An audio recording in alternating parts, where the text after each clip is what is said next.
detectar alguna cosa que tuviera la forma de un platillo o de un disco.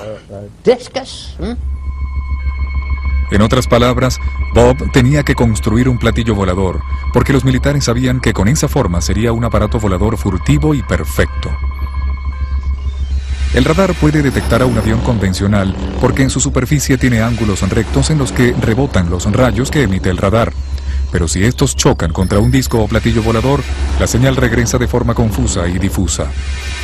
La idea de tener un aparato volador invisible al radar causaba un gran revuelo en los círculos militares hasta que un día unas personas desconocidas fueron a visitar a Bob. Cuando fueron a verme, yo no sabía quiénes eran. No me dijeron, oye, venimos aquí de parte de la CIA, mira mi placa.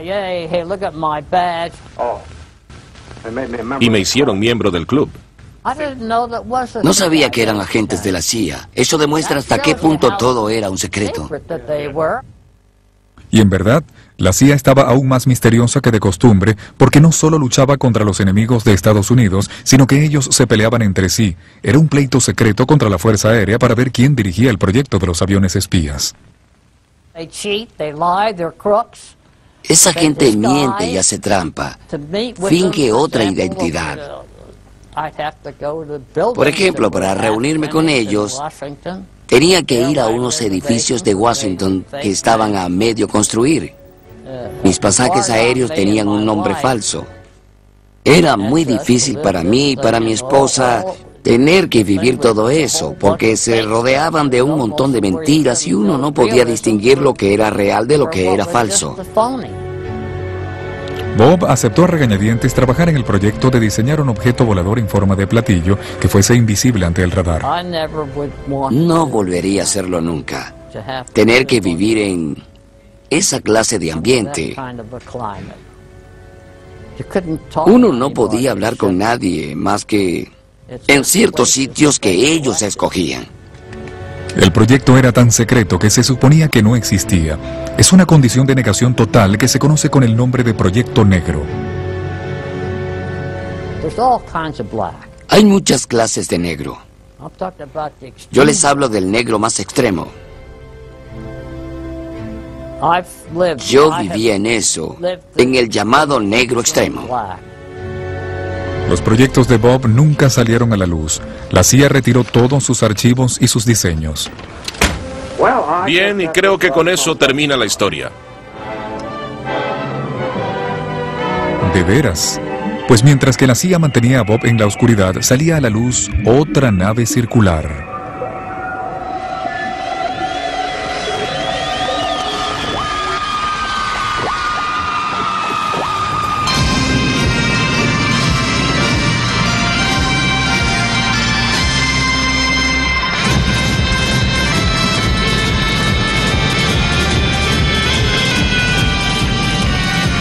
En 1961 se presentó al mundo algo que se llamó el verdadero platillo volador, inventado por un hombre llamado John Frost. Bien, el ejército de Estados Unidos está interesado en un vehículo que pueda volar a ras de tierra, pero que no se detenga ante los obstáculos, los ríos y demás, y que salte sobre las pendientes y los troncos. Este vehículo, llamado el Abrocar, tenía muchos problemas, según recuerda Dodd Garland, uno de los ingenieros del túnel del viento. Probamos el Abrocar en el túnel y vimos que era muy inestable. Cuando uno lanza por el suelo un plato o la tapa de una rueda, tiende a dar vueltas de esta forma, y el Abrocar tiene una tendencia a hacer eso.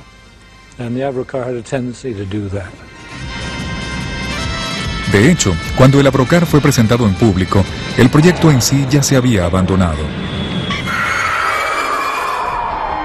La verdad es que el Abrocar no tenía nada que ver con un platillo volador, más bien fue el primer aerodeslizador del mundo.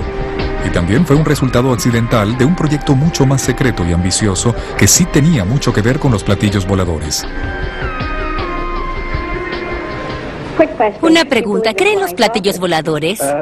Claro que no. No en el sentido que la gente cree, que vienen de Marte y otros planetas. No.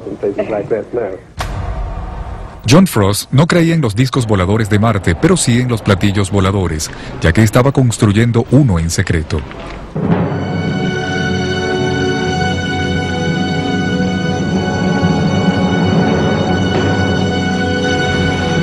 Esta película nunca ha sido vista por el público en general.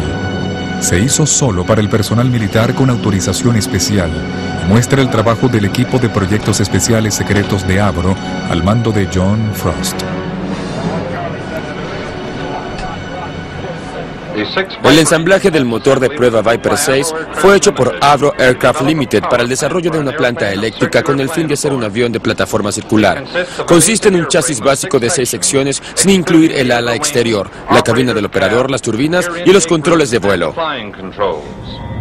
Frost estaba construyendo un platillo volador de propulsión a chorro, cuyo nombre clave era el proyecto Y-2 o el sistema de armas 606A.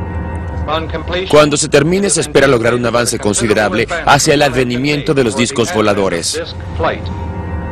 Y aquí también se utilizaba la tecnología alemana de los platillos. John Frost sabía de la investigación que en tiempos de guerra habían llevado a cabo los alemanes en materia de platillos voladores, que seguramente fue la base de los platillos que luego se vieron en los cielos de todo el mundo. Y eso ocurrió en la época en que la CIA estaba financiando una investigación sobre un diseño muy parecido al disco volador que Frost tenía en mente. Los militares de Estados Unidos se entusiasmaron con la imagen que les presentó Frost. El proyecto secreto de los platillos voladores demostraba que podían volar más alto y más rápido que cualquier aeronave o sistema armamentista conocido para la época. Los documentos de la Fuerza Aérea son ambiguos sobre el propósito de esos platillos. Mencionan que era posible usarlos como un sistema especial de reconocimiento. Avro creía que el vehículo podía funcionar de tal modo que lograría eludir las defensas y atacar a cualquier otro avión enemigo con total impunidad. Los militares invirtieron con entusiasmo una gran cantidad de dinero en el proyecto. El grupo de proyectos especiales se convirtió en una entidad independiente. Se le otorgó un puesto de la zona de pruebas de los vuelos y empezó a trabajar en lo que Frost empezó a ver como la forma ideal, que consistía en un disco volador totalmente circular. Yo no tenía idea de que existía algo llamado el Grupo de Proyectos Especiales porque era un proyecto rodeado de un gran secreto.